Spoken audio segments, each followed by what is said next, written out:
살아갑니다.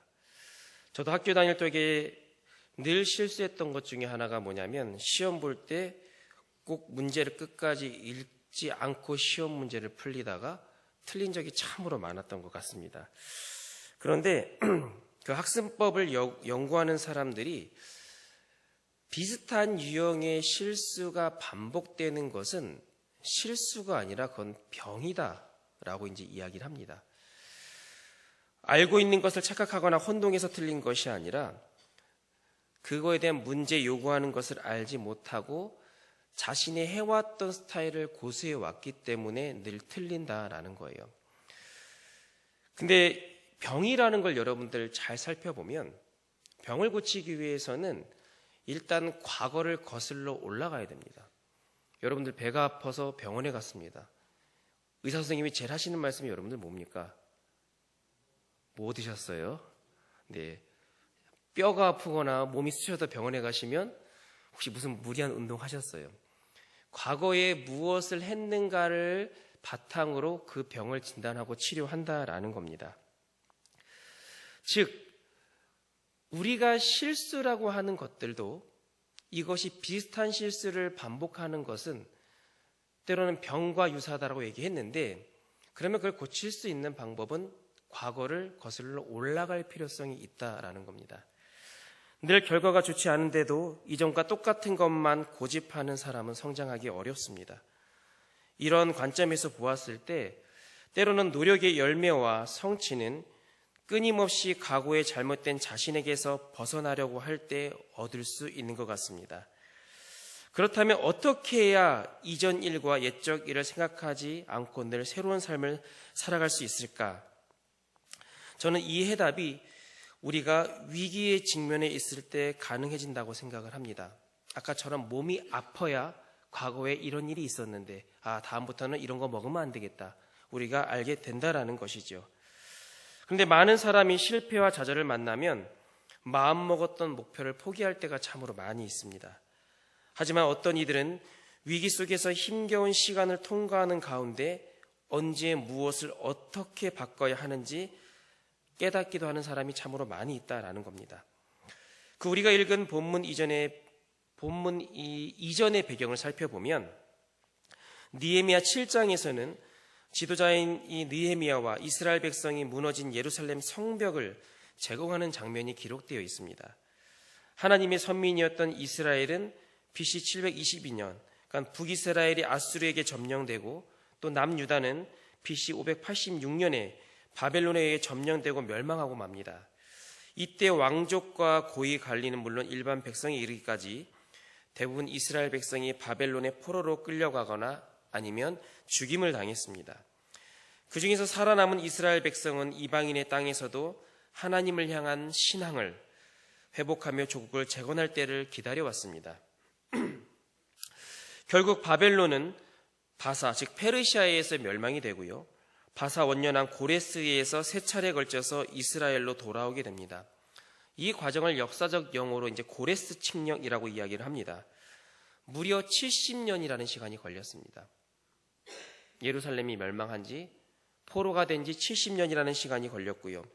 그 과정 속에서 이스라엘 많은 백성들은 얼마나 갈급했겠습니까? 이렇게 다시 돌아온 이스라엘 백성은 신앙 회복을 위해서 가장 먼저 했던 것이 신앙이 중심이 되는 바로 성전 건축이었을 것입니다. 아무것도 남아있지 않는 폐허에서 성전을 재건하기는 쉽지 않았지만 그 과정에서 많은 우여곡절이 있었고 방해도 있었지만 BC 516년에 제2성전, 흔히 수룹바벨 성전이라고 말을 하는데 결국 그 성전을 완공을 하게 됩니다. 그러나 거기에서 끝나는 것이 아니라 문제는 그 이후부터였습니다. 성전을 지었다고 해서 모든 문제가 해결된 것이 아니라 모든 것을 다 쏘아 부었고 벅찬 기대와 희망을 가지고 성전을 지었지만 정작 외부의 간섭과 침략 등에 방비할 성벽을 재건을 해야 되는데 그만한 여력이 더 이상 남아있지 않았다라는 겁니다. 이미 성전을 짓긴 지었는데 집 담장이 지어져 있지 않기 때문에 외부에 노출이 되어 있고 또 언제 자유를 빼앗길지 모르는 그런 상황이었습니다. 문제는 알지만 해결할 수 없기에 이스라엘 백성에게는 하루하루가 근심과 고통 속에 살아가고 있는 상황이었습니다. 이에 하나님께서는 이 바사왕 아닥사스다의 술 맡은 관원으로 있던 느헤미야를 부르십니다. 위기 가운데 처한 이스라엘 백성을 이끌어 예루살렘 이 성벽을 재건하기 위해서 느헤미야를 부르셨습니다. 물론 안팎으로 여러 가지 말도 많았지만 결국은 느헤미야가 그곳에 도달하였고 백성을 독려함으로써 하나님의 사명을 감당한 새로운 이스라엘의 기틀을 다시금 마련할 수가 있었습니다. 그런데 사실 이 과정 속에서 이쯤 됐으면, 이제는 성전도 재건이 됐고 성벽도 재건이 됐으면 이스라엘 백성들은 사실 만족할 법도 했을 것입니다. 그러나 그들에게는 왠지 모를 마음의 복잡함이 있었습니다. 그게 뭐였냐면, 그들이 오랫동안 힘을 모아 고민을 해왔던 일을 해결하지 못했는데 느헤미야를 통해서 해결되었다고 하는 것은, 나중에 느헤미야가 없으면 우리는 또 어떻게 살까? 그러니까 의지했던 사람에 대한 부재에 대한 두려움이 있었을 것이고, 또 하나는 우리가 그전에는 그토록 수고하고 노력해서 안 되는 것은 왜 느헤미야라는 사람이 왔다라는 이유로 어떻게 성공할 수 있을까? 왜 우리는 안 되느냐 하는 신앙에 대한 허탈감이 그들에게는 있었습니다. 그들은 나름대로 최선을 다하고 있었음에도 불구하고 그런 어려움과 위기 속에서 빠져나오기가 정말 힘들었는데, 갑자기 등장한 느헤미야를 통해서 그들의 오랜 수건이자 문제덩어리였던 성벽 재건을 단숨에 이뤄냈다라는 겁니다. 그들과 느헤미야에게 있어서 과연 어떤 차이가 있었길래 이런 결과가 나오게 되었을까요? 우리가 일상 가운데 너무나도 유용하게 쓰인 것 중에 하나가 바로 이제 백열전구일 것입니다. 형광등과 이제 LED 제품이 보급화되면서 백열전구는 에너지 효율성에서 이제 떨어진다라는 이유로 2013년 기준으로 생산도 수입도 이제 안 하게 되었는데, 그럼에도 불구하고 우리나라에 들어온 지 120년이 넘었음에도 불구하고 여전히 곳곳에서 유용하게 쓰이고 있습니다. 이 백열전구를 여러분들 누가 만든지 아십니까? 에디슨이라는 사람, 너무나도 잘 알고 있죠. 달걀을 직접 몸으로 품었던, 우리가 알고 있는 바보 에디슨이라고 하는 이 에디슨이 만들었는데, 그런데 에디슨이 이 전구를 발견하기까지는 약 1200번 이상의 실패가 있었다라는 거예요. 1200번을 시도를 했는데 매번 돈 날리고 시간 날리고 이게 실패를 했다라는 겁니다.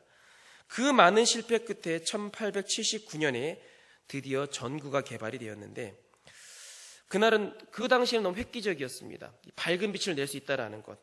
그 엄청난 대발명에 많은 기자들이 그를 찾아왔고요. 당연히 또 얼마나 많은 시도가 있었는가 궁금할 수밖에 없었습니다. 그래서 그 풍문으로 들었던 그 사실을 한 기자가 질문을 합니다. 들리는 소문에 의하면 이 전구를 개발하기 위해서 1200번 이상의 실패를 경험하셨다고 하는데 그것이 정말 사실입니까? 이렇게 물었습니다. 그러자 에디슨은 미소를 지으면서 이렇게 말을 했다고 합니다. 저는 한 번도 실패한 적이 없습니다. 단지 그저 전구가 켜지지 않는 1200가지 이유를 알아낸 것뿐입니다. 이렇게 얘기를 했다라는 거예요. 어려움이고 위기라고 말할 수 있는 그런 상황이지만 그 과정 속에서 그는 안 되는 방법을 깨우쳤다라는 거예요. 저는 이 에디슨의 이런 어떤 인터뷰를 보면서 문득 저의 과거가 생각이 난 게 뭐였냐면, 제가 이제 2001년도에 운전면허를 따고 이제 2002년도에 운전하러 가다가 아마 저쪽 송파 넓은 도로였던 걸 제가 기억을 하는데, 거기 사거리에서 제가 1차선에 있었고 좌회전을 이렇게 하고 있었는데, 저는 유도선만 열심히 보고 이렇게 쫓아갔는데, 이 2차선에서 같이 좌회전하던 차가 탁 돌았는데 제 앞을 먼저 간 거예요. 저는 유도선만 보면 따라가겠지 하고, 그러다가 그 차랑 딱 접촉 사고가 났습니다. 처음 겪는 사고였는데 하필 그때 또 부딪힌 차가 에쿠스 차량이었었어요. 심장이 멎는 줄 알았습니다. 물론 저는 사실 어떻게 보면 유도선만 보고 따라갔기 때문에 나는 내 차선을 지켰다고 얘기하고 있지만, 사실 운전하시는 분은 아시겠지만 얼마나 도로에서 수많은 변수가 있습니까? 나는 잘못했다라고 하지만 때로는 그게 억울하게도 나의 잘못이다. 그래서 뭐 몇 대 몇 이렇게 나누는 경우가 여러분들 많지 않습니까? 아무튼 뭐 서로 누가 잘못했던 실랑이가 있고, 저는 그때 처음으로 경찰서도 가봤는데, 경찰서를 가고 뭐 이런 상황을 조율을 해가지고 결국은 무사히 잘 끝났어요. 이제 뭐 좀 약간의 좀 마음도 아프긴 했지만, 그래서 저는 그때 1차선에 서면 좌회전 신호를 받으면 항상 그때가 생각이 납니다. 그래서 이때는 좌회전할 때 항상 내 오른쪽에 있는 차를 유심히 봐야 된다. 그래서 이 에디슨의 고백을 빌리자면 저는 사고 안 나는 항공 방법을 깨우쳤다라는 겁니다. 저에게 또 최근에 또 차 사고가 났었습니다. 막 명절 맞기 전인데, 앞에 어느 상점에서 물건을 사기 위해서 이제 차를 잠깐 세워뒀는데, 금방 사오면 되기 때문에 그냥 시동을 안 꺼도 되겠지 하고 있었어요. 약간 오르막길이었습니다. 그래서 저는 이제 시동을 안 끈 상태로 이제 상점에 딱 타고 있는데, 갑자기 확 파고니까 제 차가 이렇게 슬슬 걸어 올라가는 거예요. 알고 보니까 제 차가 D로 돼 있었던 거였는데 저는 P로 돼 있는지 알고, 그래서 아차 싶어서 했는데 그 차가 앞에 있는 차를 또 통 박았어요. 한 2주 채 앉아있는데 다행히 이제 주차되어 있는 차였고, 그래서 이제 또 보험회사 불러서 또 이제 보험 수습을 잘 했는데, 저는 그래서 한 가지 방법을 또 발견했습니다. 사고 안 나는 방법 한 가지 또. 차를 세웠을 때는 무조건 시동을 꺼야 된다. 그러면 사고 절대 안 납니다. 이거 꼭 기억하시길 바랍니다. 자, 어쨌든 이런 에디슨의 고백을 보면서 우리가 실수라고 혹은 실패라고 여겨지는 것들은 우리가 그 과거를 잘 진단하면 오히려 우리는 여러 가지 시도를 한 것, 새로운 방법을 알게 되는, 그것을 과정으로 삼을 수 있다라는 겁니다. 실패를 거듭하는 사람들을 여러분들 주변에 자세히 보십시오. 어떤 이들은요, 실패의 경험을 밑거름 삼아 매번 새롭게 도전하는가 하면, 어떤 사람은 계속해서 같은 실수를 반복합니다. 아까 언급한 것처럼 병처럼요. 에디슨 경우는 아마의 전자에 해당될 것이고, 하지만 오늘 본문에 나오는 포로 생활을 청산하고 돌아온 이스라엘 백성들은 후자에 해당되는 사람들이었습니다. 모든 사람들은요, 자기 나름대로의 틀과 기준이 있습니다. 성공의 기준, 혹은 남을 정죄하는 기준, 본인의 만족의 기준 등 다양한 기준을 세웁니다. 그런데 그 기준이라는 것이 정말 어디에 딱 공식적으로 객관적으로 정해져 있는 기준이다 보다는 내 중심적으로 세운 기준이 참으로 많이 있다라는 거예요. 물컵에 물이 반이 있으면 어떤 사람은 물이 반이나 남았네. 많다는 소리입니까? 적다는 소리입니까? 많다는 소리예요. 근데 어떤 사람은 반밖에 남지 않았네. 이 말은 적다라는 소리예요. 같은 상황을 보고 어떠한 기준을 세우냐에 따라서 그것이 부정이 될 수 있고 긍정이 될 수 있다라는 겁니다. 누군가가 실수를 하면 어떤 사람은요, 심하게 몰아붙이는 사람이 있는 반면에 어떠한 사람은 오히려 그럴 수도 있고 격려하고 복돋아 줍니다. 왜 이런 차이가 날까요? 바로 바라보는 기준이 틀리기 때문입니다. 우리는 종종 이 기준을 바꿀 필요가 있는데, 많은 사람들은 자기가 한번 세운 이 기준을 마치 절대적으로 여기고 바꾸려 하지 않습니다. 그러니까 한번 마음에 들지 않는 사람은 우리는 끝까지 마음에 안 들어요. 왜? 내가 세운 기준에 그 사람은 항상 못 미치기 때문에. 근데 제가 여러분들의 기준을 살짝 바꾸면 여러분들이 싫어하는 사람이 좋아질 수 있다는 겁니다. 혹시 여러분들 마음속으로 한번 생각해 보십시오. 내가 극도로 혹시 미워하고 있는 사람이 있는가? 내가 그 사람을 왜 미워하는가? 아마 여러분들이 암암리에 세우는 그 기준이 있을 거예요. 어떤 사람은 말이 많다는 이유로 싫고, 어떤 사람은 막 옷을 너무 화려하게 입는다라는 이유로 싫은 사람. 내가 세운 기준이 늘 고정적이기 때문에 누군가 싫다라는 거예요. 세상을 바라보는 시각도 마찬가지입니다. 나는 바꾸려고 하지 않고 내가 딱 세운 기준을 때문에 세상이 싫고 부정적으로 보이는 겁니다. 그러니까 우리는 어떠한 만족의 기준도 내가 바뀌지 않으니까 항상 불평불만만 있다라는 것이죠. 우리가 잘 알고 있는 사도 바울은요, 빌립보서를 통해서 기쁘다라는 표현을 참 많이 썼습니다. 근데 이 빌립보서가 쓰여져 있을 당시의 사도 바울의 위치는 어떠했습니까? 감옥에 있었어요. 감옥에 있는 것 갖고 여러분들 누가 기쁘다고 말할 수 있겠습니까?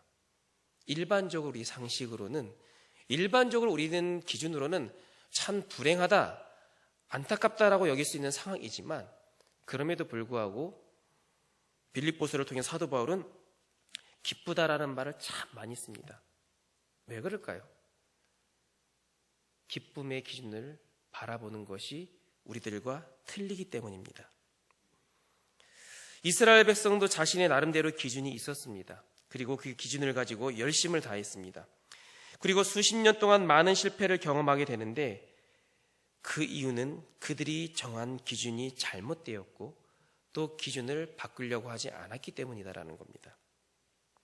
그렇다고 이스라엘 백성들이 하나님을 향한 신앙이 없었다는 것은 아닙니다. 그들은 여러 면에서 하나님의 말씀과 율법의 영향을 받으며 살았습니다. 문제는 그들이 하나님을 따르는 것만큼이나 자기 보기에 좋은 것을 따라 살았다라는 겁니다. 대개 이런 사람은 자신에게 도움이 된 것만 중시하고 희생이나 헌신 자체는 부담스러워합니다. 또한 세속적 가치관이나 힘, 권력을 가진 이들을 쫓아 그런 기득권을 추구하면서 살아갑니다. 안타깝게도 이스라엘 백성은요, 그런 내적 사고와 기준을 가지고 있었습니다. 그러기에 똑같은 선택과 같은 실패를 반복합니다. 조금만 힘들어도 포기합니다. 이것을 왜 세워야 하는가? 그 목표와 기준을 세우지 않았기 때문이다라는 겁니다. 물론 어떻게 보면은 그들이 안위와 평안을 위해서 그들은 성전을 지었을 것이고 성벽을 지을 수도 있을 것입니다. 하지만 더 근본적인 목적은 하나님의 일을 위해서 지어야 되는 거예요. 근데 그 목표와 초점이 자신의 평안과 안위만 있기 때문에 조금만 힘들면 쉽게 포기한다라는 겁니다. 왜? 나 편하자고 하는 건데 이렇게 힘들 바에 차라리 안 하고 말지. 아마 이러한 사고를 많이 갖고 있었을 것입니다. 그렇다면 오늘 본문의 느헤미야와 이스라엘 백성들의 구체적인 차이는 무엇일까요? 그동안 그들의 기준은 자신이 세웠습니다. 하지만 그들은 잘못을 깨닫게 됩니다. 그들이 알아들 만한 모든 백성들을 모으고 하나님의 말씀을 읽고 귀 기울여 듣게 됩니다. 이 말은요, 그들이 기준이 자신에게서 하나님께 옮겨짐을 이야기하고 있다라는 겁니다. 그래서 2절, 3절의 말씀에 보면 남자나 여자나 알아들을 만한 모든 사람 앞에 이르러 라고 얘기를 했고, 또 3절에도 남자나 여자나 알아들을 만한 모든 사람 앞에 읽음에, 그것이 뭡니까? 그 율법책이에요. 그러면 그 율법책에서 그들이 알게 된 건 뭐냐면, 우리가 왜 성전을 지어야 되는지, 왜 성벽을 지어야 되는지, 우리가 왜 이 자리에 모여 있는지 하나님의 의도와 뜻을 가르쳤다라는 거예요. 그들이 그 율법책을 읽으면서 비로소 깨닫는다는 겁니다. 의사이면서 기독교 상담가인 톰슨 박사 부부는 이런 말을 했습니다. 사람이 살아가면서 세우는 기준은 어떠한 객관적 지표보다는 자신의 마음에부터 나온다라는 겁니다. 따라서 그 마음에 잘못된 혹은 왜곡된 마음이 들어가면 그것 또한 그 사람의 기준이 되어 버린다라는 거예요. 즉 우리의 기준은요, 옳고 그름을 떠나서 외부의 환경의 영향을 받게 될 때가 참으로 많이 있다라는 거죠. 평상시에는 떳떳하다가도 내가 정말 힘들고 어려우면, 아쉬우면 그럴 수 있지 하고 작은 범죄를 일으킬 수 있는 게 때로는 우리의 마음이에요. 먹고 살아야지 않겠느냐? 먹을 게 없는데 어떻게 하느냐? 훔쳐서라도 살아야 되지 않겠느냐? 물론 사정은 딱하지요. 하지만 그것은 결코 합리화시킬 수가 없습니다. 이처럼 내가 세우는 기준틀, 그것이 하나님 말씀 기준으로 분명히 지켜야 할 법임에도 불구하고 내가 지금 어떻게 살고 있는지, 내가 지금 어떠한 형편에 살고 있는지에 따라서 그 기준이 바뀔 때가 많이 있다라는 겁니다. 때로는 그런 기준이 바뀌는 이유가 우리의 가족일 수도 있고, 때로는 대중매체가 될 수도 있고, 교회가 될 수가 있습니다. 혹은 시대적 분위기일 수도 있다라는 겁니다. 좀 조심스러운 부분일 수도 있는데, 한참 동안 지금까지도 아직까지 잠잠하지 못한 이 세월호 사건, 그 당시에는 참 나라는 시끄럽고 안타까운 마음을 금할 수가 없습니다. 정확한 수치는 모르겠는데 저도 인터넷을 통해서 얻은 정보인데요. 승무원 포함해서 총 469명이 승객이 있었고 생존자는 174명, 그리고 사망자, 실종자는 295명. 이제 이 자료를 제가 봤는데요. 그런데 문제는요, 이 사건 하면 연상되는 게 뭐냐면 이 단원고 학생들이다라는 거예요. 세월호 하면 그 학생들 불쌍해서 어떡해. 물론 거기에 대다수 학생들이 단원고 학생들은 맞지만 거기에 일반인들, 그러니까 일반인들이라고 붙여지는 것 자체도 사실은 좀 안타까운 건데 30여 명에 달하는 그 단원고 외 학생들도 있었다라는 겁니다. 그런데 대부분 매체나 뉴스들은 단원고 학생 중심으로 사건을 다루기 때문에 그들은 죽었음에도 불구하고 안타까운 상황을 당했음에도 불구하고 잘 거론되지 않았다라는 겁니다. 마치 세월호 사건은 단원고 사건인 양 기준이 되어버린다라는 거죠. 분위기가 그러니까 어느 순간 우리 자신도 그런 분위기로 몰고 간다라는 거예요. 같은 실종자이면서 사망자를 2번 죽이는 일, 오죽했으면 그 가족들이 우리 가족들도 좀 알아봐달라고 하소연을 했겠습니까? 개개인이 소중한 존재이고 불쌍하고 안타까운 그 기준은 너무 치우친 경향이 있었다라는 거죠. 이것이 바로 우리가 세운 틀이고 기준이기 때문에 그렇습니다. 그 기준은 지극히 감성적이고 개인적일 때가 너무나도 많이 있기 때문에 우리의 마음의 기준이 옳다고 장담할 수 없는 일이 너무나도 많이 있다라는 거예요. 잘못된 지도자를 만나게 되면 옳고 기름의 기준이 역시 달라집니다. 잘못된 신앙의 멘토를 만나게 되면 어쩌면 하나님이 원하시는 길과 상반된 길을 갈 수도 있습니다. 또 검증되지 않은 잘못된 책을 깊이 읽고 맹신하다 보면 그것이 자신이 기준이 되어버리고 남을 정죄하기도 됩니다. 이러한 불완전한 기준을 바로잡기 위해서 바로 하나님의 다림줄로 우리의 삶과 기준을 측량해 봐야 합니다. 이 다림줄이라고 하는 것은요, 그 아모스에 나오는 말씀인데, 그 BC 8세기경 유다는 우시야 왕의 통치 아래 번영과 평화를 누리고 있었습니다. 하지만 이스라엘 백성은 그들이 가야 할 방향을 잃고 그들이 누리고 있는 풍요의 의미를 망각한 채 도덕적 타락과 불신과 그 불의에 빠져버렸습니다. 이때 하나님은 목자 아모스를 선지자로 부르셨습니다. 그리고 아모스는 하나님의 뜻에는 일말도 관심이 없이 목적 없는 풍요와 평안에 빠져있는 백성들에게 삶의 올바른 기준이 무엇인지를 가르치며 선포하기 시작하는데, 바로 이때 하나님의 진리를 설명하기 위해서 비유로 사용된 것이 바로 이 다림줄이다라는 겁니다. 그것이 아모스 7장 7절 8절에 나와 있는데 제가 읽어드리겠습니다. 또 내게 보이신 것이 이러하니라. 다림줄을 가지고 쌓은 담 곁에 주께서 손에 다림줄을 잡고 서셨더니 여호와께서 내게 이르시되 아모스야, 내가 무엇을 보느냐? 내가 대답하되 다림줄이니이다. 주께서 이르시되 내가 다림줄을 내 백성 이스라엘 가운데 두고 다시는 용서하지 아니하리니. 이 다림줄이라고 하는 것은 오늘날로 따지면 아마도 이 수직자, 수평자 그 기능에 해당되는 것일 겁니다. 큰 원통의 나무에 줄을 매달고 끝에 이제 나무로 만든 원줄을 매달려서 그 건물이 땅에 제대로 수평을 이루나 이루지 못하느냐를 측정하는 것인데, 아무리 튼튼히 짓고 좋은 자재를 사용한다고 해도요, 그 건물이 땅과 제대로 수평을 이루지 못하면 당장은 티가 나지 않습니다. 그러나 시간이 지나면서 균열이 가고 그 건물은 무너지기 쉽습니다.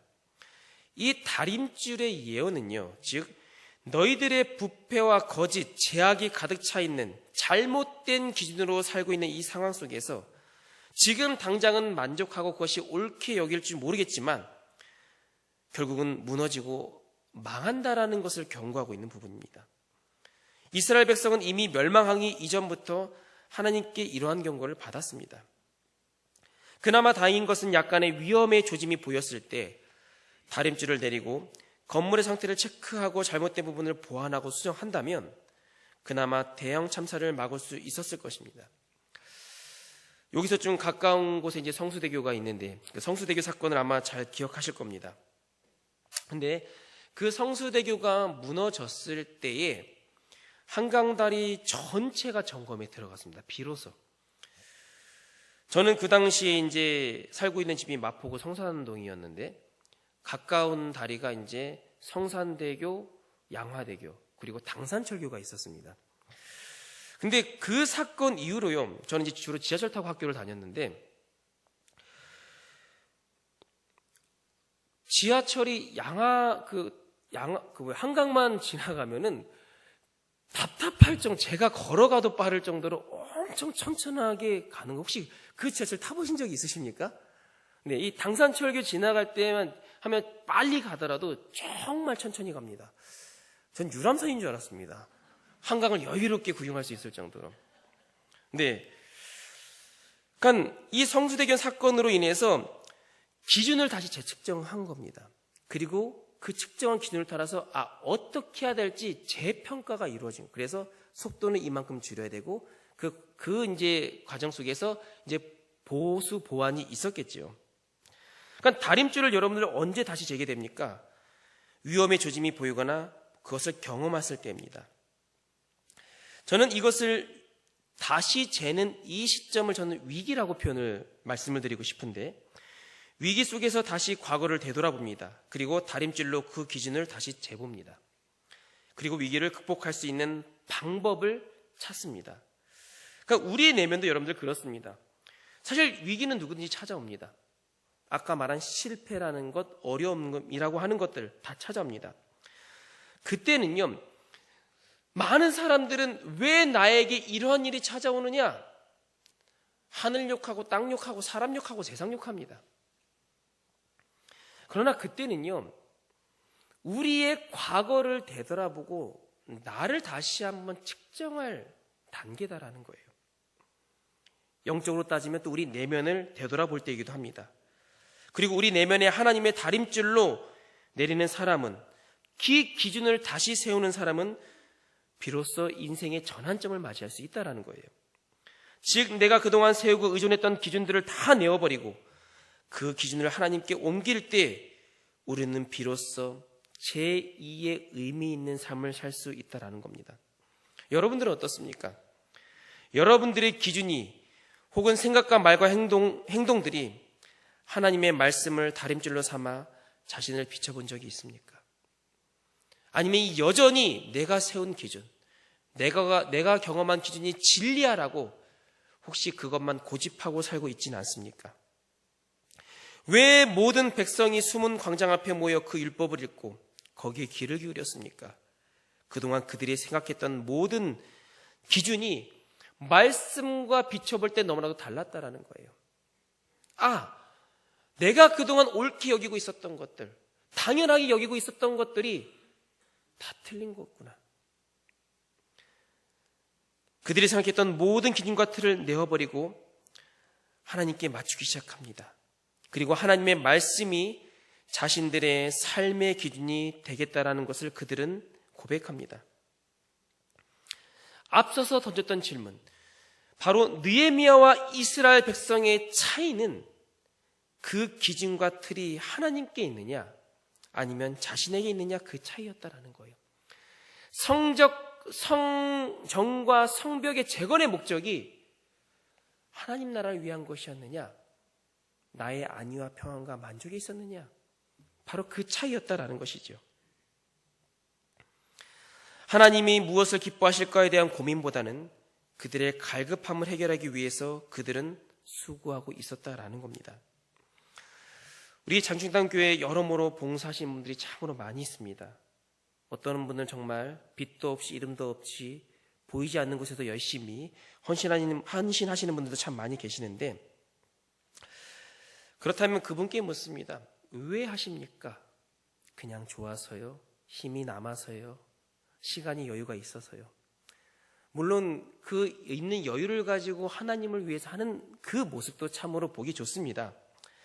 그러나 근본적으로 우리가 봉사하고 헌신의 전제는요, 나의 만족의 기준이 아니라 하나님의 만족이거든요.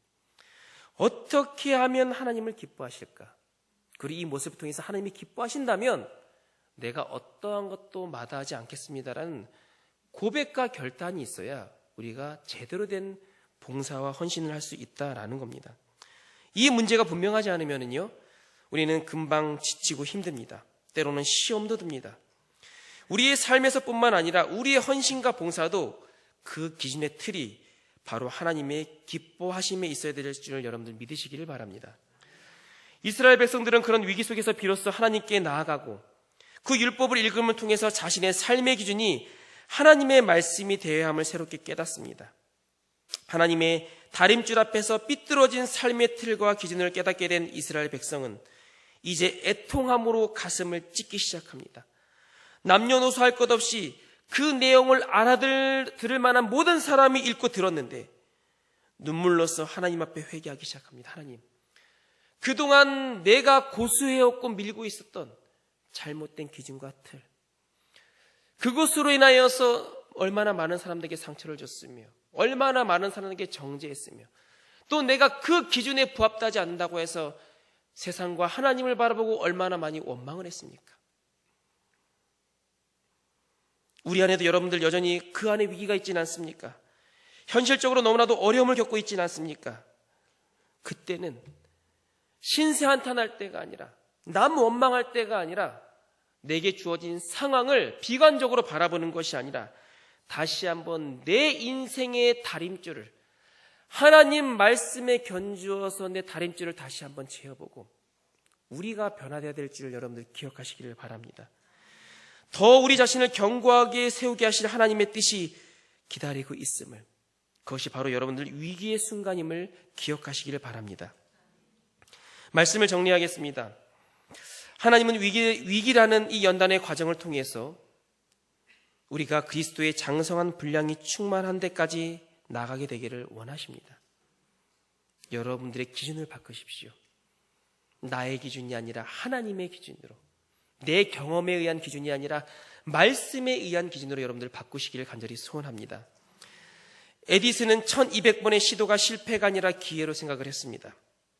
지금의 때로는 힘들고 어려운 상황은 오히려 우리를 견고하게 세워나가는 기회입니다. 그동안 불안해했던 나의 기준을 내려놓고 하나님의 다림줄로 그 기준을 다시 세우시길 바랍니다. 현실 속에서 모든 것을 판단하고 결정했던, 불안했던 우리의 삶을 내려놓고 하나님 말씀에 귀 기울이시기를 바랍니다.